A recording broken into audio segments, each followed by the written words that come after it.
Clover's over, and everyone's boning. Except for the main characters. Yes, you're hearing me right, ladies and gentlemen. Yuki Tabata's legendary manga has officially come to a close. And it only took a couple years longer than it should have. But how does the story come to its conclusion? Who fills the vacant Wizard King spot? And who does Asta end up with in the end? Well, today we're gonna answer all those questions and a whole lot more, because today we're talking Black Clover's ending explained. But before we get to explaining anything, guys, please, for me, like this video, subscribe to the page, and hit that noti bell. And if you're looking for one additional link video every single week, guys, you can go ahead and find my Naruto reaction series using the fourth wall link in my description below. We are on to episode 70. So it's official. Chapter 392 is Black Clover's final chapter. And it came out alongside chapter 390 and 391. And thus, just like the last couple of times that we got new Black Clover content, we have 3 chapters to talk about. And that's not only a good thing for us, the fans, but also probably a good thing for Yuki Tabata. See, the reason that Yuki Tabata needed to leave the weekly release schedule was 1, because he was having some family issues, and 2, because he was having some health issues. But slowly and surely, over the course of him going quarterly, we've seen Yuki go from 1 chapter every 3 months to 2 chapters every 3 months to 3 chapters every 3 months, implying that either his family situation is getting better or his health situation is getting better. And considering the fact that he lightened his load from 12 chapters every 3 months to 3 chapters every 3 months at the peak of his production, while on Shonen Giga, there was a whole lot of capacity for him to not only be healthier, but also more present in his family's life. But with all of that said, we have 3 chapters to pour over today, and chapter 390 is our first. Chapter 390 starts with a gorgeous color double spread of basically every important character in Black Clover history. Everybody from the Witch Queen to Adrammelech made the list. But when we get into the actual plot of chapter 390, we start with a 6-month time skip, meaning that it's now been 6 months since Lucius was defeated, and 6 months since Wizard King Julius used his time magic on the entirety of the Clover Kingdom to bring everybody who died in the battle against Lucius back to life. And thus the first thing that is asked as we're heading into this 6-month time skip is, who is going to be the next Wizard King? Because obviously, with it being revealed that Lucius and Julius are the same person, and Julius, the current Wizard King, dying, somebody had to fill the vacancy. But who is it going to be? Asta or Yuno? And seemingly everybody in the Clover Kingdom is kind of split. Many believe that Asta and Yuno wouldn't have been able to defeat Lucius without Asta's anti-magic, while others believe that there would have been nothing for Wizard King Julius to bring back if not for Yuno's star and wind magic. Rather naturally, different characters from different parts of the story are also kind of split. Yami obviously wants it to be Asta, but Vengeance wants it to be Yuno, and because seemingly nobody's able to make a decision on who truly should be the Wizard King, it was decided that Asta and Yuno should just duke it out, and whoever wins, well,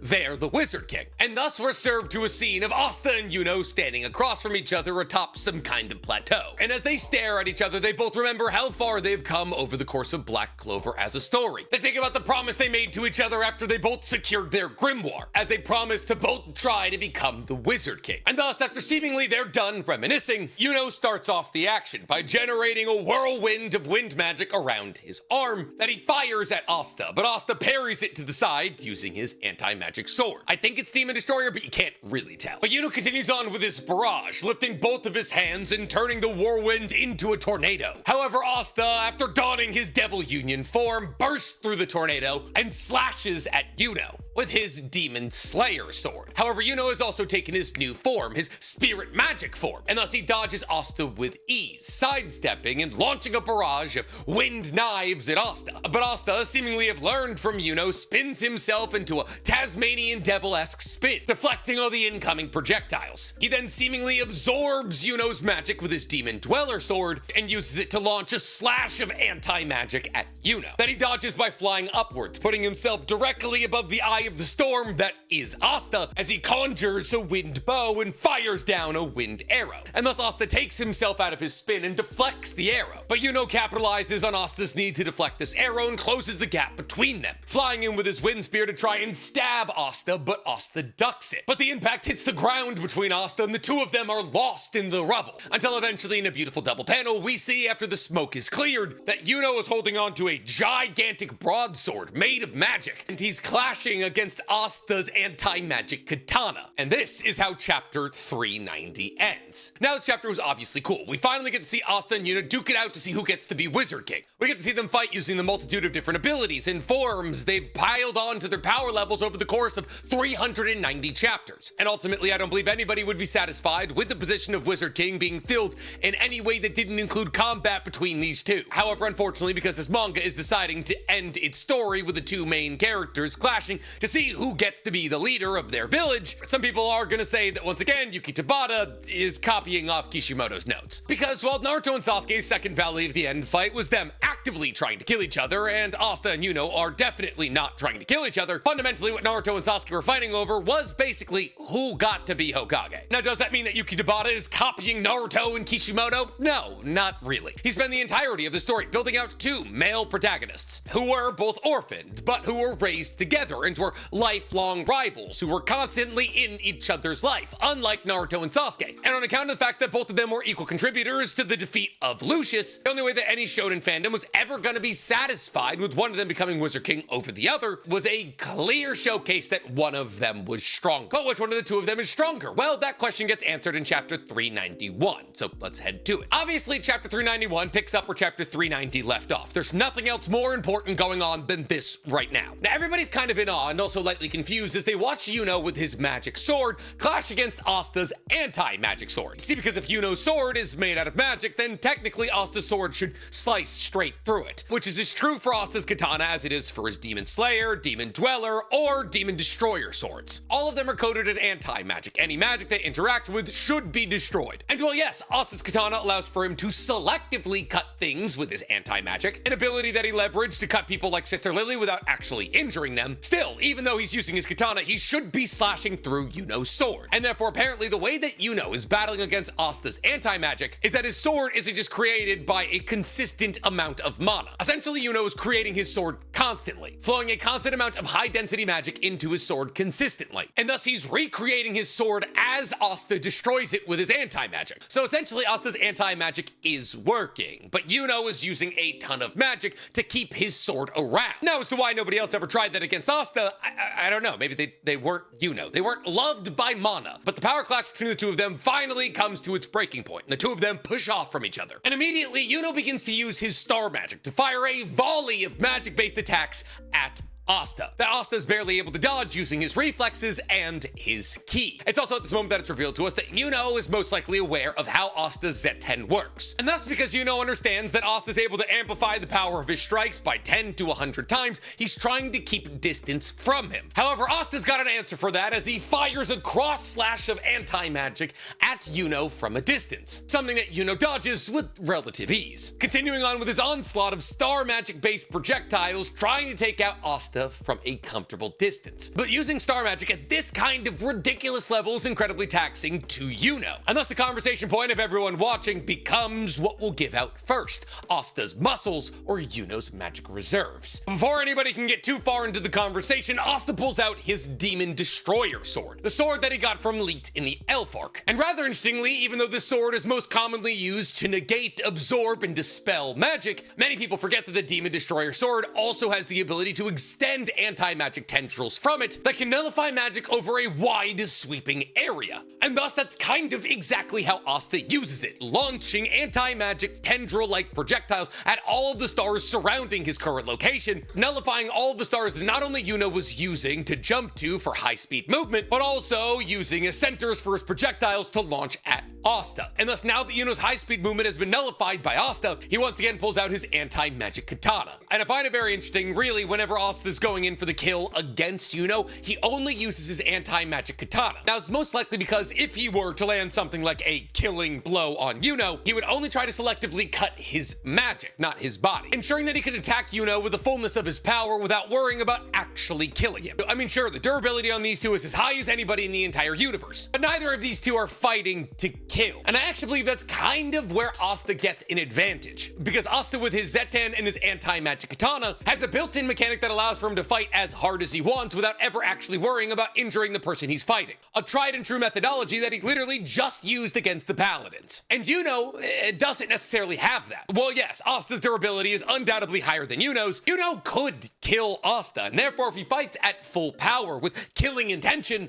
he takes the risk of hypothetically killing his best friend. And thus, if I had to give a leg up in terms of how much effort each one of these two people is able to put into this fight, I'd give it to Asta. Anyways, once again, Yuno's able to block Asta's anti-magic katanas, and as he's blown backwards into a rock, we see him grab the boulders flying off the rock with his wind magic and hucking them at Asta. And because Asta's anti-magic obviously doesn't work against rocks, it is technically a disadvantage for Asta. And thus, on account of the fact that Asta has to literally counter all of these boulders, Yuno takes the opportunity to fly in and launches both of Asta's swords out of his hands. Actually, now that I'm looking, it's 3 of Asta's swords. It's the Demon Dweller, the Demon Destroyer, and his katana. And thus Asta is left weaponless, just in time for Yuno to grab the biggest boulder yet and slam it on Asta's head. But the fight obviously doesn't end there, as the gigantic mountain of a boulder begins to split straight down the middle. And from that crack comes a screaming and bloodied Asta saying, "I'm not done yet." And it's revealed to us by Yami that supposedly Asta used Z10 to bust through the boulder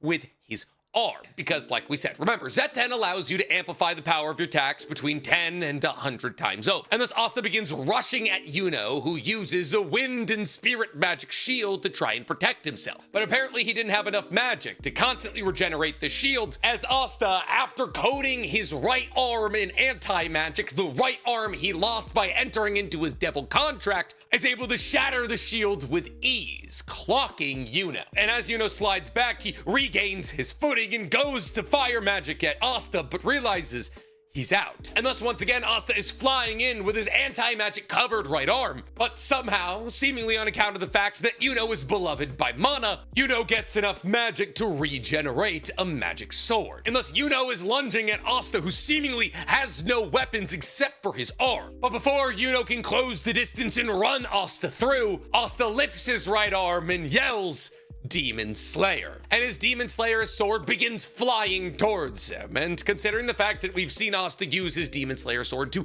literally fly himself around, this is nothing new. And thus Asta and Yuno's fight comes to an end, with Asta holding his Demon Slayer right above Yuno's neck, as Yuno holds a broken magical sword. And thus, with a smile on his face, Yuno says, "You win, Asta," who responds to his best friend by saying, "Yuno, the only reason I was able to chase my dream is because you were here." And the crowd goes wild. And thus chapter 391 comes to its end, and seemingly Asta is our next Wizard King, which, of course. We all know Yuki Tabata's actual favorite character is Yuno, but even he's not silly enough to make Yuno the Wizard King. We then head into chapter 392, the last chapter of Black Clover. And just like in chapter 391, there's been a time skip, but this time instead of 6 months, it's 2 years. And thus the final chapter of Black Clover opens with a tour group looking at the orphanage that Yuno and Asta were raised in, as they're told all about how this is the orphanage where the 2 men who vied for the title of Wizard King were raised. Now, the man who's leading this tour is Father Orsi. He's the father of the Hodge Village Church, and he was the man who essentially raised Asta and Yuno alongside Sister Lily. And thus he's essentially just gushing about how proud he is of his 2 boys. And while he's gushing about how proud he is of Asta and Yuno, while feeding his tour group some of Hodge Village's famous potatoes, it's revealed that Nash, who was one of the younger orphans in the Hodge orphanage, had gone to the Clover City capital to take the magical entrance exam. And alongside him is Sister Lily, cheering him on. And thus seemingly she has returned to her job as assistant to the orphanage. But Nash isn't the only person taking the magical entrance exam, because Marie, Gauche's little sister, is also apparently old enough to take it now. And seemingly the whole reason she wants to become a magical knight is because of how dashing Gauche looked while he was acting as one. And thus Marie shoos off her over-obsessed brother, telling him to go spend time with Gray, because apparently Gauche and Gray are together. And Marie makes sure to tell him that Gray is the only person on Earth who would ever be okay with dating somebody this obsessed with their little sister, so he shouldn't mess it up. Now, I'd be lying to you if I said that I ever saw anything even remotely close to romantic tension between Gauche or Gray, but I guess I could understand how the person who doesn't like their appearance ends up with the mirror magic user. At least from like a, oh, there would be a cute story to tell here kind of perspective. Did they do something with that? I feel like I vaguely remember that storyline. Was Gauche the person who got Gray to accept how she looks, and that's why she's like always in her standard form now. It's been so long. We then see multiple different groups of people all making their way to the Clover Kingdom Coliseum to seemingly participate in the Magical Knights exam,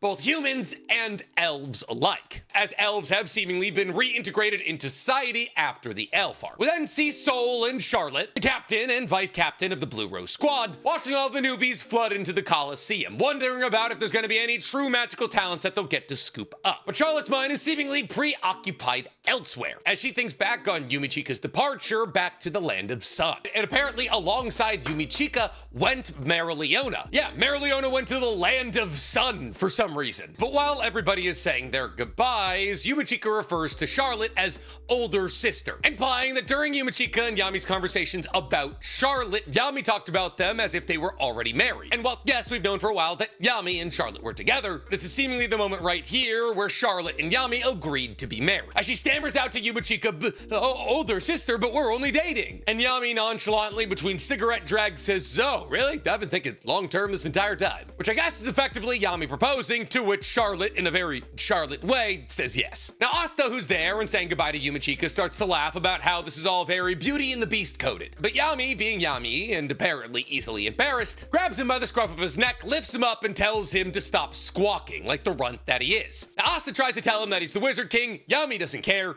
and Yumichika tells Asta that she's excited to see the country that he creates. And after her and Marileona have begun to make their way back to the Land of Sun, even though I'm relatively sure that Ryuhi could just create a portal that they could go back to the Land of Sun through, unless that's only a one-way thing, Yami, while staring at the boat that was carrying his sister away back to his homeland, tells Asta that he's not gonna work for him. That while yes, he'll continue his services as a magical knight, he won't be returning as a captain, and thus he'll make some new team that doesn't fall under the jurisdiction of the Wizard King's rule, which Asta is like surprisingly chill with on account of the fact that it's basically the admission of sedition. But anyways, we flash back to Charlotte in the present as she's smiling, thinking about that memory, while Soul asks her how her hubby Yami is doing. So canonically, they are married, which causes Charlotte to blush as she says he's fine, but thinks to herself that she's still not used to him being called that. We then cut to the Black Bull Castle, where we see Vanessa, who's seemingly hammered and absolutely in lingerie, kick down Nock's door, screaming, "Captain!" And thus, rather logically, Nock, who was the vice captain of the Black Bulls, has become the captain of the Black Bulls in Yami's absence, and thus, according to Vanessa, it's time for him as the captain of the Black Bulls to head to the Coliseum to watch the entrance exam. But Nock sassily tells her that if she wants to rush him to get to the entrance exam, she should put down the bottle and help him work, and she tells him that she's busier than she looks as she lunges at him, seemingly looking for an embrace, which seems to imply in some capacity that her and Nock might be an item. Speaking of items, in the courtyard of the Black Bull's castle, Buck and Magma are still actively trying to kill each other with smiles on their faces, but they're making so much of a ruckus it's hard for Nox to get his work done, so he pops out of a shadow near the courtyard and tells them to cut it out. Remember, he controls shadow magic, which is a little bit different from Yami's darkness magic, but it does allow him to teleport into different shadows. But right as he pops up, the entire courtyard explodes as Zora begins giggling about how Magma and Luck were his guinea pigs for his trap magic. And while Magma and Luck laugh about how good Zora's trap magic is, Nock tells him to say his prayers. Meanwhile, inside the castle, we see Henry playing something like Go Fish with Gordon, and the two of them are seemingly best buds, the two weirdos of the Black Bulls. But some of you are probably wondering how Gordon is able to hang out one-on-one with Henry, because after all, I thought Henry passively leaked out the magic of anybody he was around. And you're right, he does, which is why for the majority of Black Clover as a story, he was isolated. However, in the lead up to the final arc after Henry's introduction, all of the Black Bulls started consensually giving parts of their magical power to Henry to keep him alive. And therefore, while technically he does take magic from all of the Black Bulls, it's now in a much lessened sense. And therefore, because everybody in the Black Bulls base is constantly giving their magic to Henry, people like Gordon don't have to worry about hanging out with him one-on-one. But we're not done with checking on the Black Bulls just quite yet, because we then jump to Finral, who's screaming and crying about the fact that he's about to be a dad, which is obviously huge for Finral because over the course of the entirety of Black Clover, he was always trying to get a girlfriend. And who does he end up with? His older brother's fiance. Yeah, it's revealed in the final chapter that Finral ends up with Finesse Comrade, who previously to this moment we thought was engaged to Longris, his brother. Now, the only reason that Finesse was ever engaged to Longris in the first place is because Finral's role as the next head of the clan of Vaude was taken from Finral and given to Longris because Longris was more powerful than Finral. And thus, after the Elf arc, Finral declares to Longris and Finesse that he will work hard to become the next head of the Vaude clan so that he can can win Finesse's hand, and seemingly he has done that. And Longers doesn't seem too broken up about this. In fact, with a small smile on his face, he thinks about how he's gonna get to be an uncle. But speaking of people having babies, we then cut over to Charmy, who is seemingly married Rill, the captain of the Aqua Deer, and the two of them have seemingly had 7 children. Now, if any of you feel as though this came out of left field, I'd like to remind you that it was Charmy who saved Rill when he was taken over by an elf. But Charmy saved Rill while she was in her human form, not her dwarf form. And thus Rill fell in love with a woman who he had difficult finding again. But now in their gigantic home, Charmy is sitting in her human form, telling all of her kids to eat up, assuming her magical food, and all of them are laughing and enjoying their life until Rill realizes he needs to go to the Coliseum to see the magical exam, and thus he sprints out of the house, and Charmy takes the opportunity to switch back into her dwarf form. So seemingly she uses her human form around Rill. We then cut back to the capital where Noelle and Mimosa are talking, and boy oh boy, I wonder about what. Well, I'll tell you right now, doesn't pass the Bechdel test because they're talking about Asta. But before they get to deciding which one of the two of them gets that tiny king, Noelle reveals to Mimosa that apparently Lolopeshka has married Gaia.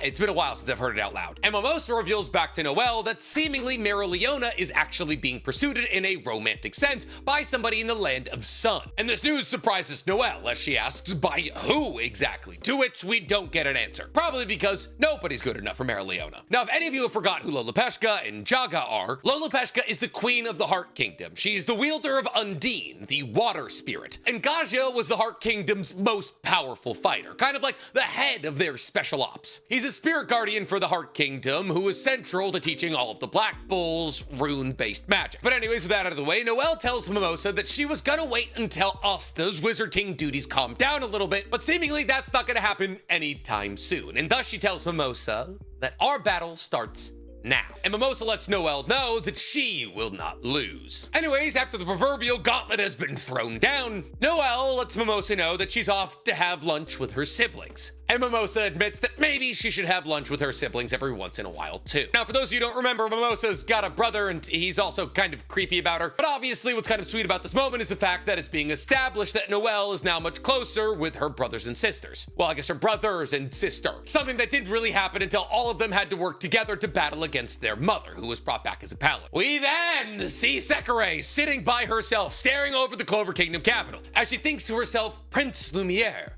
Once again, the Clover Kingdom finds itself in an era of peace. And Prince Lumiere, also known as Lumiere Silvermillion Clover, was the first Wizard King of the Clover Kingdom. The guy whose statue stood atop the bones of a gigantic felled beast. And it was revealed that his statue was actually just him after he was sealed by Sekare, and he was brought back during the Elf Arc to battle against Leeked because he was a friend of Leeked. Specifically a friend of Leeked who was supposed to marry Leeked's sister. And Sekare was close to it. We then get a page of a bunch of B-tier characters dancing around, presumably celebrating being alive, like the Crimson Lions, the Mantises, Kahono, who showed up in the final battle against Lucius to boost up the Clover Kingdom's fighting effort against him. Rather interestingly though, not Kahono's singing brother. And we get to see that lunch that Noelle talked about, where she's sitting with all of her siblings, seemingly enjoying their company for the first ever time. And yeah, seemingly everyone's good, even the Witch Queen, who gives her life in the lead up to the final battle against Lucius when all of the Black Bulls die fighting against him. You know, right before Asta pops out of a portal and gives them all anti-magic. We see in the Land of Sun that Marileona is training, specifically against the head of the Ryuzen 7, Yasuga, who's probably her suitor. We see that Mars from the Diamond Kingdom is marrying somebody. I'm not gonna look it up. Lolopeshka and Gaja are hanging out with Undine in the Heart Kingdom. We see that the Eye of the Midnight Sun still now kind of exists, but is peacefully living elves, as Fauna, Patola, and Raya all hang out together in some kind of forest. And in the Spade Kingdom, the people who got Yuno out of the Spade Kingdom so he wouldn't be killed, they're up at falling snow, seemingly happy about how far their chosen son has made it. Speaking of the chosen son, Yuno's the new captain of the Golden Dawn, because of course he is. As to what happened to Vengeance, who's to say? And he's heading to the Magical Night exam to see if there's going to be any young up-and-comers that have the capacity to surpass him one day. But before the Magical Night exam can start, Marks, who's back alive because of Julius's time magic, lets everybody know in the Clover Kingdom that the Clover Kingdom is under attack. Seemingly a gigantic airship is making its way into the Clover Kingdom to destroy it. However, before anybody can even get up out of their seat, it's revealed that the Wizard King is already on his way to intercept it. Which prompts a sigh out of Noct, a smile out of Noelle, and a demand out of Yami for the Special Reserve Corps to head out to intercept the ship. And on Yami's shoulder is a chibi version of Adramelech. Now, Adramelech,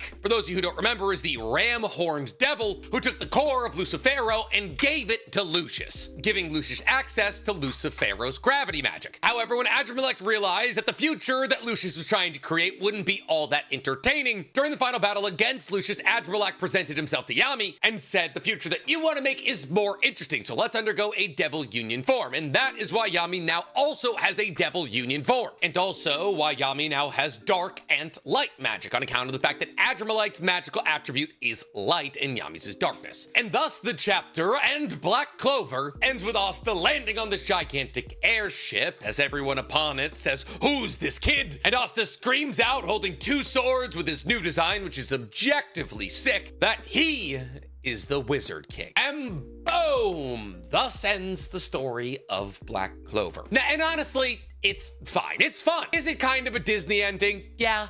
A little bit. No one dies, everyone gets together, they all become kid farms, everyone gets the role they wanted, except, you know, obviously Yuno, who doesn't get to be the Wizard King, but like, obviously not. And our main character accomplishes a thing that he's been screaming about accomplishing for like 9 years now. If you're a Black Clover fan, like I'm a Black Clover fan, seeing Asta as the Wizard King is nice. Now, if I'm being real, was the Lucius arc Black Clover's strongest arc? No. He kind of comes out of nowhere. They give him literally every power under the sun, and while all of the power-ups for Asta and Yuno make sense in the battle against Lucius, there's a lot of death baiting and a lot of relative stretches in logic. Stretches in logic that can be justified, but still stretches in logic. But still, even though after the Dark Triad arc, unfortunately Black Clover's writing did get a bit shaky, it is still cool to see Asta as the Wizard King, very clearly modified by all of the experiences he went through in the last 392 chapters. See, because whether it's his black arm he gave up to his devil to get his devil union form, the runes he has tattooed around his left wrist, or him dual wielding his demon slayer sword and his anti-magic katana, it's undeniable that Asta's been through quite the journey. And thus, while there's things I would change about the Lucius arc,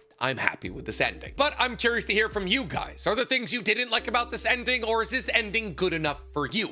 Let me know in the comments below. And while you're down there, please, for me, like this video, subscribe to the page, and hit that noti bell. Listen, is it kind of a cop-out to not have him choose between Noelle or Mimosa? Yeah, 100%. However, fandom is pretty evenly split between the two of them. So, like, if you chose one, 50% of people were gonna be pissed.